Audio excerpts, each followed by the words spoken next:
दोस्तों, जितने भी गवर्नमेंट जॉब की एग्जाम की तैयारी करते हैं उनसे बात कहना चाहता हूं कि गवर्नमेंट जॉब की तैयारी में, गवर्नमेंट जॉब के एग्जाम में दक्षिण भारत के इतिहास से अच्छे खासे प्रश्न आते हैं।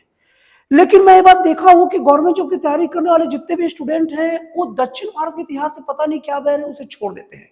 दोस्तों, इस वीडियो में दक्षिण भारत के इतिहास को लेकर बहुत सारे मैं वीडियो बना रहा हूं। इसके पहले वीडियो बना भी चुका हूं और अभी आज का वीडियो बना रहा हूं। आज का वीडियो बना रहा हूं दक्षिण भारत के चोल वंश पर। दोस्तों, चोल वंश की बात करें तो पल्लव वंश लगभग 9वीं शताब्दी में खत्म हो गया था। जहां तहां उसके मलबे बिखरे थे और पल्लव वंश के मलबे से चोल वंश का उदय हुआ।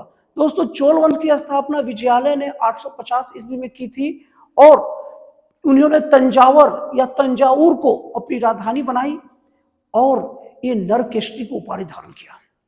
लगभग 37 वर्ष तक इन्होंने शासन किया और दोस्तों इन्होंने निशुम्भ सूदिनी देवी मंदिर का निर्माण कराया। दोस्तों, point should be noted, Chola वंश के संस्थापक विजयालय ने नरकेशरी को उपाधि धारण की और निशुम्भ सूदिनी देवी मंदिर का निर्माण कराया। दोस्तों, विजयालय का जो चोल साम्राज्य था वो पूरी तरह से स्वतंत्र नहीं था। दोस्तों, चोल साम्राज्य का स्वतंत्र राज्य की स्थापना का श्रेय आदित्य प्रथम को जाता है। इन्होंने कोदंडराम की उपाधि धारण की और इन्होंने पल्लवों को पूरी तरह से परास्त किया।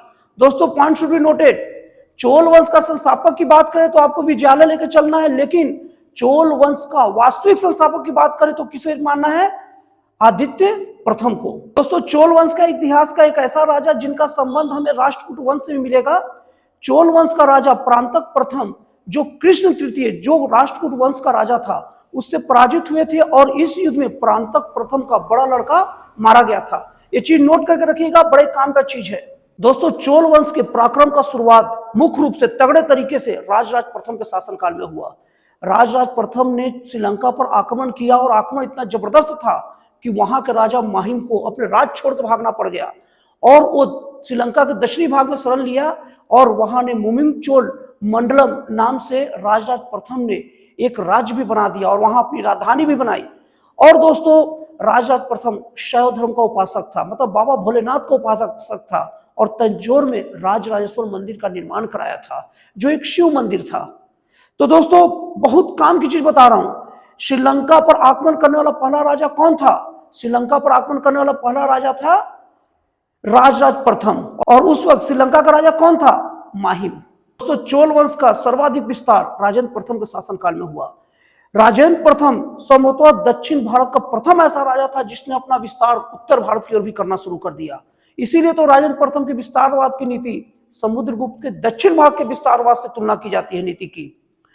देखिए दोस्तों, उत्तर भारत के राजा अक्सर दक्षिण भारत में विस्तारवाद की नीति अपनाते थे और दक्षिण भारत के राजा जनरली उत्तर भारत नहीं जाते थे, लेकिन राजेंद्र प्रथम उत्तर भारत की ओर भी अपना विस्तार बढ़ाया। और दोस्तों, इसने बंगाल को जीतने के बाद गंगैकोंड चोल की उपाधि धारण की और चोल गंगम नाम का तालाब भी बनाया। दोस्तों, ये जो बोला हूं उस पॉइंट को नोट करके रखिए, इससे क्वेश्चन अक्सर एग्जामिनेशन में आते हैं, आपके बड़े काम का चीज है। और दोस्तों, इसके बाद राजेंद्र द्वितीय ने परकेसरी की उपाधि धारण की और चोल वंश का अंतिम राजा राजेंद्र तृतीय हुआ।